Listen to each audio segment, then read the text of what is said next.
They can't ban guns, so they're coming for the ammunition, and this time they're not even hiding it. H.R. 7166 just dropped in Congress. The media is calling it the Stop Online Ammunition Sales Act, but that name is a smokescreen, because this bill isn't about stopping online sales. It's about building a federal registry of every gun owner who buys ammunition in bulk. Here's what nobody else is telling you.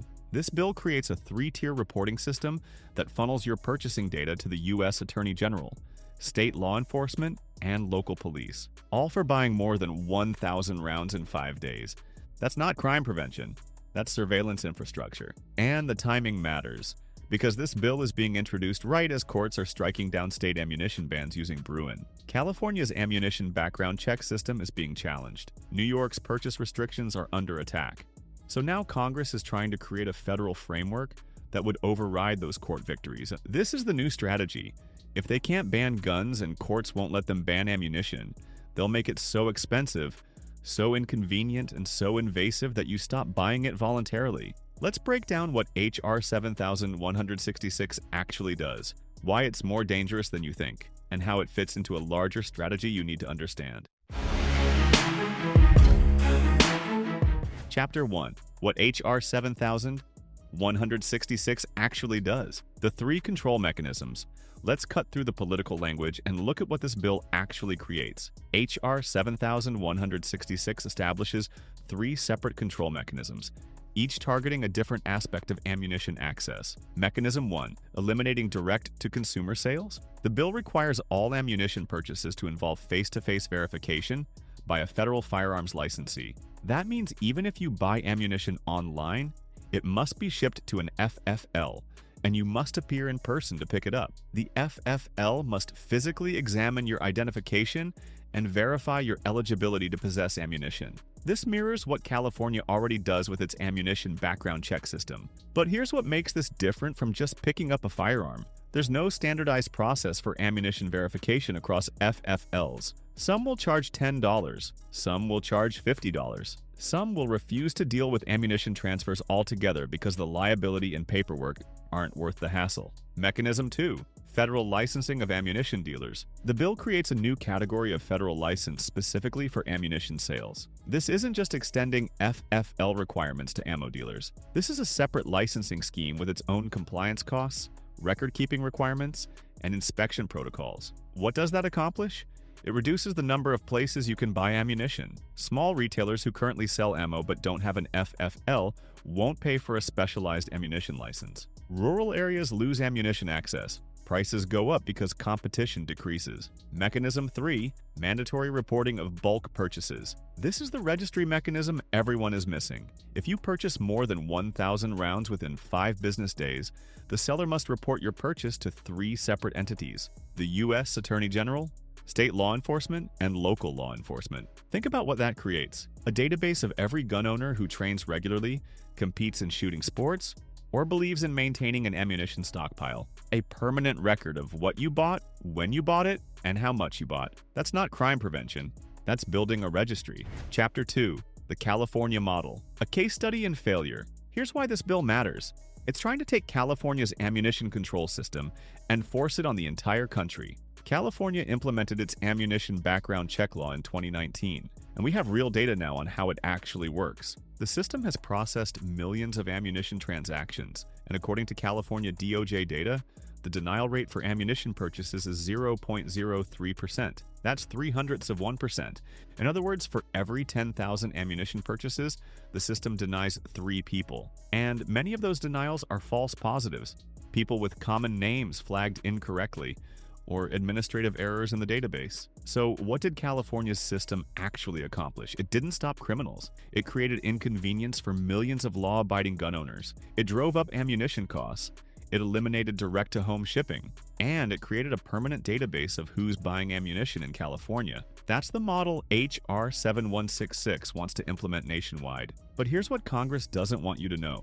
California's system is currently being challenged in federal court under Bruen. And based on oral arguments, there's a real chance it gets struck down as unconstitutional. So why would Congress try to implement a system that's failing in court? Because if they can get it passed federally before California's law falls, they can argue that federal law preempts state challenges. This is strategic timing, not coincidence. Chapter 3. The Bruen Problem. Why this bill can't survive. Under the Supreme Court's Bruen standard, any firearm regulation must be consistent with the nation's historical tradition of firearms regulation. H.R. 7166 fails the test completely, and here's why. The Second Amendment doesn't just protect firearms, it protects access to ammunition. Because a firearm without ammunition is just an expensive paperweight. Courts have recognized this for decades, even before Bruen. So when you regulate ammunition access, you're directly burdening the core of the Second Amendment, and under Bruen, that means the government must show a historical tradition justifying that regulation. What's the historical tradition for banning remote purchases of ammunition? There isn't one. What's the historical tradition for face-to-face identification requirements for ammunition? Doesn't exist. What's the historical tradition for government reporting thresholds on bulk ammunition purchases? Never happened. In fact, history points in the opposite direction. Ammunition was commonly sold through mail-order catalogs, magazines, and advertisements for over a century. Sears sold ammunition through their catalog. Montgomery Ward sold ammunition by mail. This was normal commerce. The internet didn't create remote ammunition sales, it just made them more efficient. So H.R. 7166 is trying to ban a method of commerce that has existed since before the Second Amendment was ratified.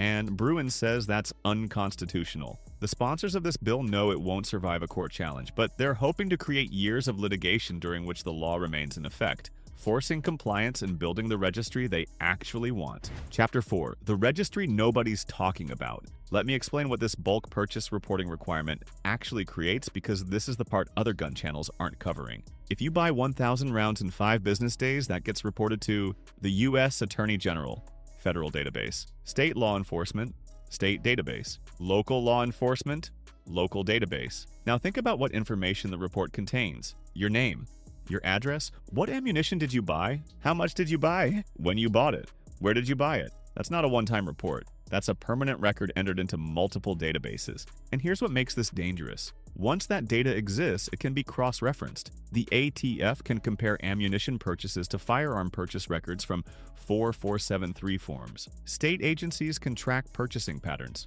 Local police can build profiles. This person bought 5,000 rounds of 5.56 ammunition in January.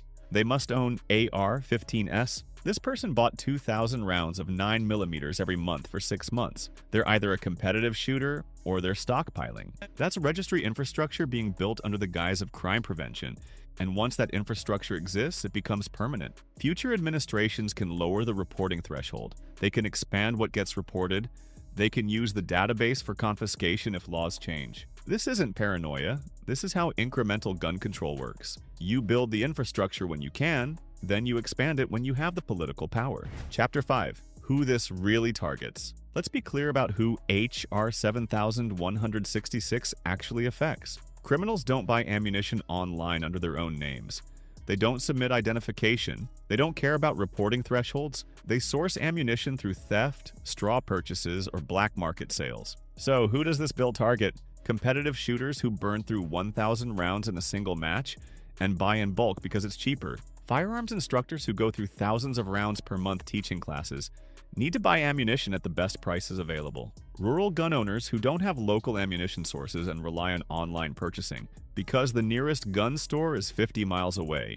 Preparedness-minded individuals who maintain stockpiles of ammunition as part of emergency preparedness, which is completely lawful and rational. Anyone who understands that buying in bulk saves money because ammunition prices fluctuate and sales happen online, where competition drives prices down. In other words, this bill targets law-abiding gun owners who exercise their Second Amendment rights regularly and practically. And the 1,000-round threshold is deliberately designed to capture normal behavior. That's not an extreme amount. That's a standard ammunition purchase for anyone who shoots regularly. One training course can burn 500 to 1,000 rounds. One competition can burn 300 to 500 rounds. If you shoot once a week at the range, you'll go through 1,000 rounds in a month easily. Treating that as suspicious and reportable is absurd. Unless the goal isn't crime prevention. Unless the goal is surveillance. Chapter 6.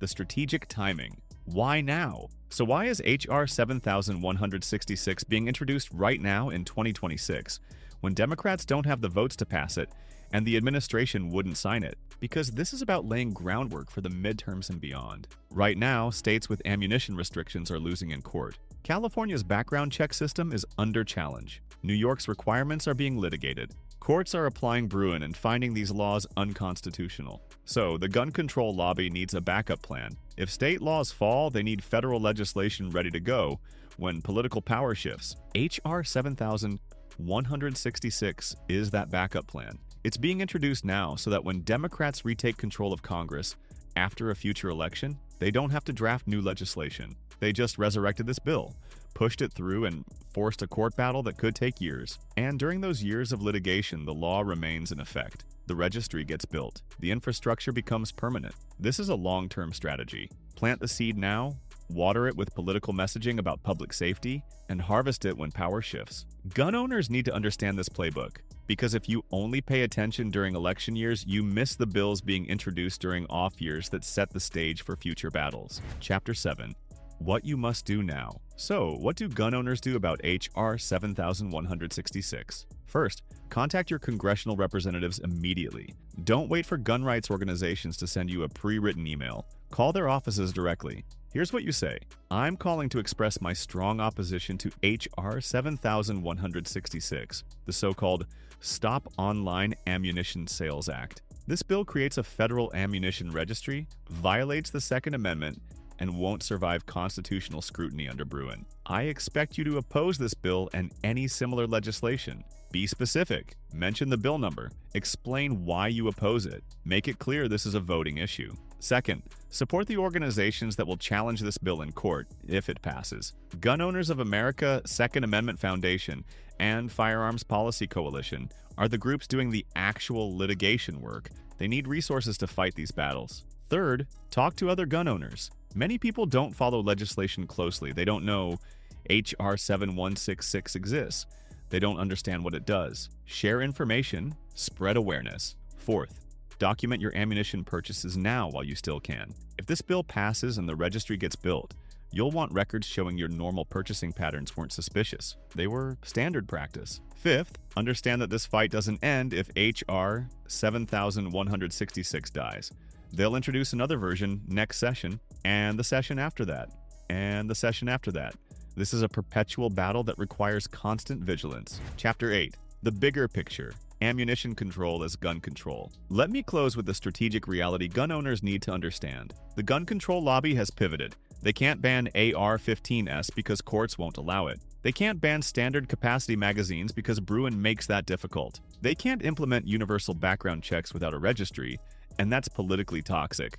So they're pivoting to ammunition control, because ammunition restrictions feel less threatening to casual gun owners, and courts haven't definitively protected ammunition access the same way they've protected firearm access. H.R. 7166 is part of that strategy. California's system is part of that strategy. State-level ammunition taxes, waiting periods, and purchase limits are all part of that strategy. They're trying to make gun ownership so expensive, so inconvenient, and so surveilled that people give up voluntarily. And if you think I'm exaggerating, look at what happened in California. Ammunition sales dropped after their background check system launched. Not because criminals stopped buying ammunition, because law-abiding gun owners got frustrated with the hassle and cost. That's the goal. Death by 1,000 inconveniences. H.R. 7166 is one of those 1,000 cuts. And it won't be the last. Vigilance is the price of freedom. H.R.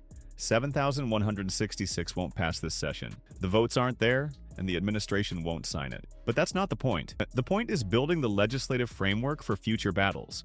The point is normalizing the idea that bulk ammunition purchases are suspicious and should be reported. The point is creating the infrastructure for a registry that can be expanded later. Gun owners who only pay attention when bills are about to pass have already lost. You have to pay attention when bills are introduced. You have to understand the long-term strategy. You have to fight every battle, not just the ones that look winnable. H.R. 7166 is one battle in a long war.